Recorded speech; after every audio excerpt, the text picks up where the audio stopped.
বন্ধুরা, আপনারা তো বিভিন্ন ইন্ডাস্ট্রির অনেক হরর মুভি দেখেছেন, যেগুলো দেখে আপনাদের হয়তো ভীষণ ভয়ও লেগেছে। কিন্তু আপনারা কি কখনো এমন মুভি দেখেছেন যার মধ্যে কোনো স্পেশাল এফেক্ট নেই, কিন্তু তার সত্ত্বেও মানুষকে ভয় পাওয়াতে বাধ্য করেছে? এছাড়া যারা সেই মুভি দেখতে গেছে তাদের সঙ্গে ভীষণ ভয়ঙ্কর এবং অদ্ভুত ধরনের ঘটনা ঘটেছে।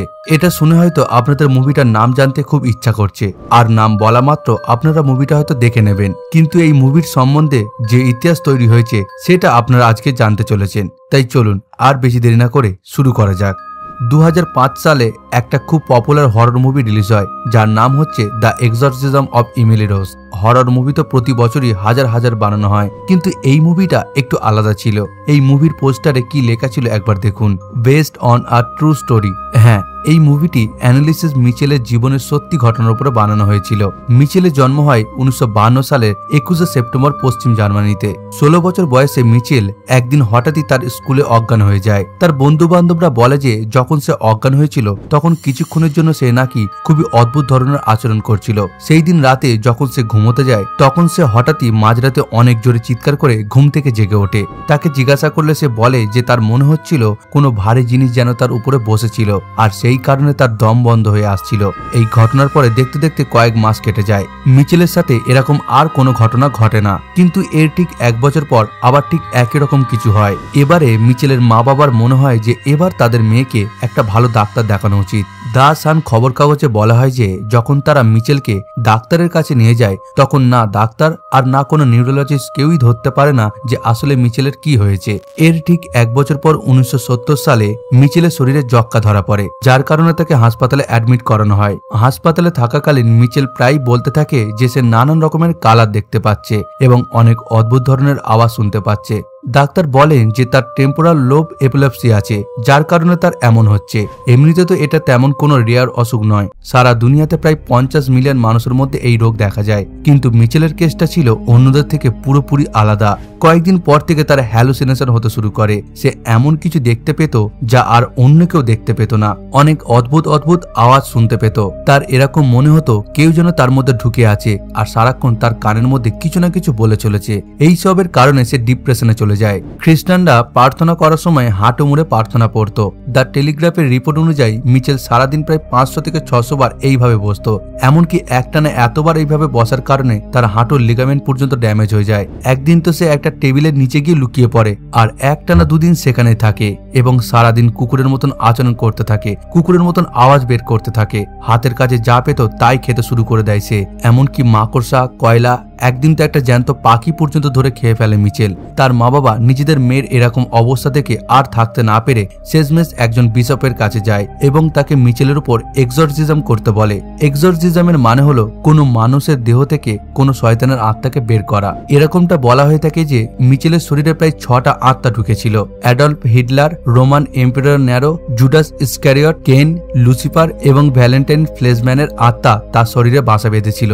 মিচেলের উপর এক্সরসিজমের প্রক্রিয়া যতই এগোতে থাকে ততই তার ভিতরের সব আত্মা এক এক করে বলতে শুরু করে। এক্সরসিজমের সময় মিচেলের আসল অডিও ক্লিপ যেটা রেকর্ড করা হয়েছিল সেটা এখনো অনলাইনে অ্যাভেলেবেল আছে।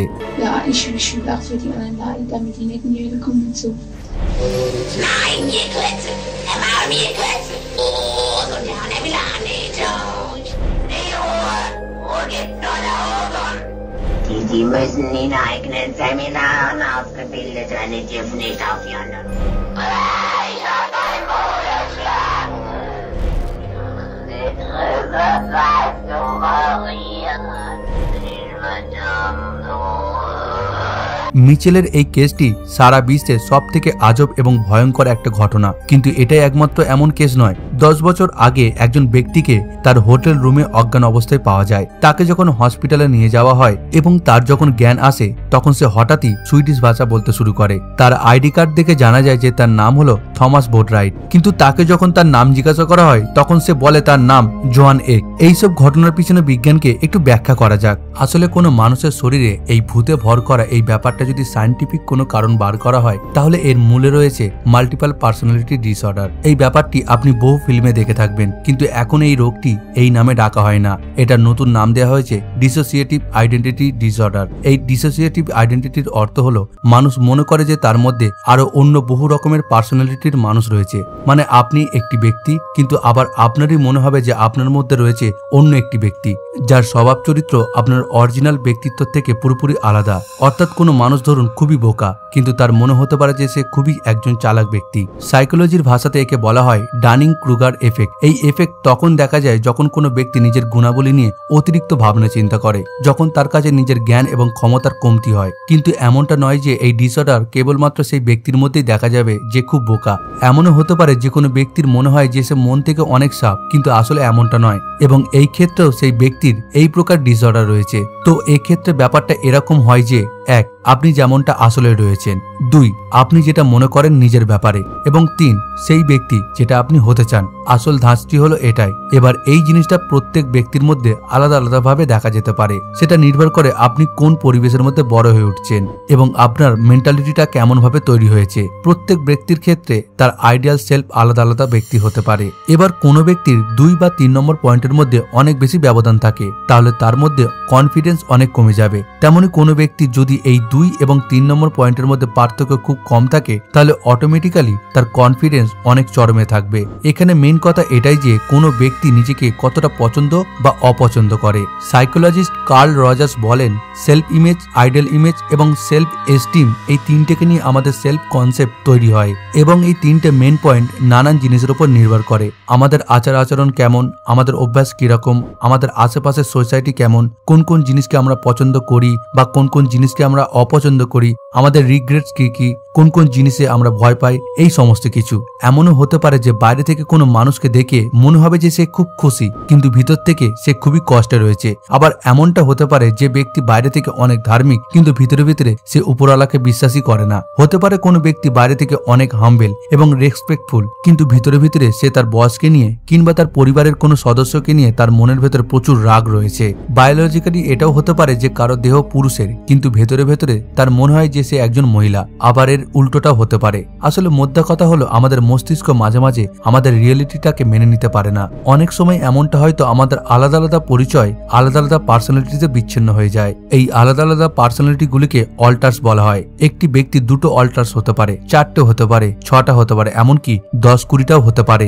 যাই হোক, মেইন টপিকে আসা যাক। আসলে মিচেলের মৃত্যু কোনো ভূতপ্রেত বা কোনো নেগেটিভ এনার্জির কারণে হয়নি। তার মৃত্যু হয়েছিল দেহে জল এবং খাবারের কমতির কারণে। তার ওজন এতটাই কমে গিয়েছিল যে সে মাত্র 32 কেজির হয়ে গিয়েছিল। যেসব ডাক্তাররা তার চেক আপ করেছিল তারা জানায় যে মিচেলের 3টে মেন্টাল ইলনেসেস ছিল। 1. টেম্পোরাল লোব এপিলেপসি, যার ব্যাপারে আপনাদের আগেই বলেছি। 2.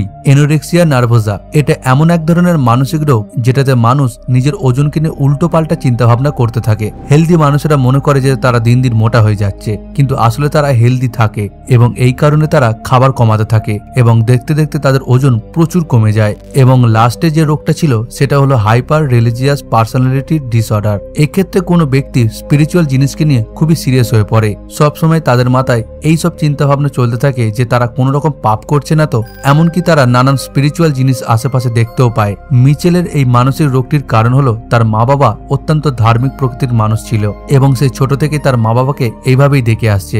এই কারণে তার মনে হয় যে তার ভিতরে শয়তান বাসা বেঁধেছে। আর মিচেল সেই সব শয়তানদের কখনো হিটলার বলতো, আবার কখনো লুসিফার। কিন্তু ডিআইডি এর পিছনে আসল কারণটা কি হতে পারে? ইউএস, কানাডা এবং ইউরোপে যখন এই রোগের আক্রান্ত মানুষদের ডাটা বিশ্লেষণ করা হয় তখন জানা যায় যে 90% কেসের ক্ষেত্রেই যে সমস্ত লোক এই রোগে আক্রান্ত হয়ে আছেন তাদেরকে ছোটবেলায় কোনো না কোনো রকম ভাবে অ্যাবিউজ করা হয়েছে।